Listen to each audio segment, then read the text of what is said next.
Olha só, gente, a situação no Amazonas ainda é muito grave, muito grave. Muitas cidades do interior do estado ainda precisam de cilindros de oxigênio, ou seja, não é só a capital Manaus, não. Roda. O estoque de oxigênio acabou em Iranduba, a 40 quilômetros da capital. Quando novos cilindros chegaram, já era tarde para um dos pacientes. As pessoas estão morrendo. Não tem oxigênio.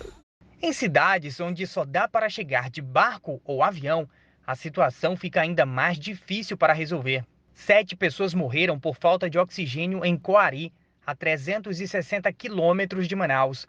O estoque foi momentaneamente regularizado, mas com 13 horas de atraso. A Justiça determinou que o Amazonas providencie 155 cilindros de oxigênio carregados para Coari no prazo de 48 horas.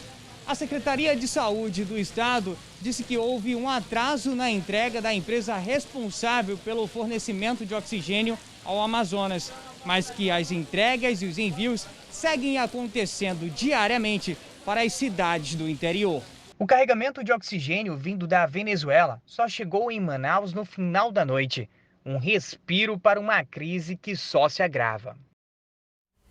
Essa falta de oxigênio poderia ter sido evitada se as autoridades tivessem adotado medidas preventivas. Um relatório do SUS apontou que a falta de oxigênio em Manaus já era esperada. O repórter Fred Rocha está lá em Manaus. Tem mais informações ao vivo para a gente, não é, Fred? Bom dia para você. O que esse relatório mostra?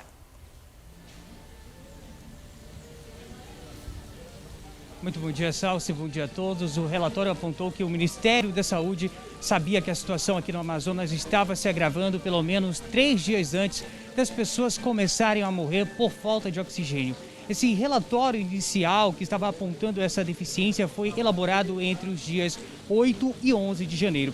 Os documentos mostram ainda que os médicos eram obrigados a escolher aqueles pacientes que teriam um tratamento mais adequado daqueles que ficariam somente com a atenção mais paliativa. Lembrando que o Procurador-Geral da República, Augusto Aras, protocolou um ofício pedindo respostas do Ministro da Saúde sobre a crise aqui no Amazonas. Eduardo Pazuello tem até o final deste mês para se justificar. Zucatelli. Obrigado, Fred. Claro que a gente vai continuar acompanhando essa história e a repercussão a partir deste novo relatório que agora foi apresentado. Mas você já sabe que a Justiça está exigindo respostas do governo do Amazonas e a gente está acompanhando toda essa investigação.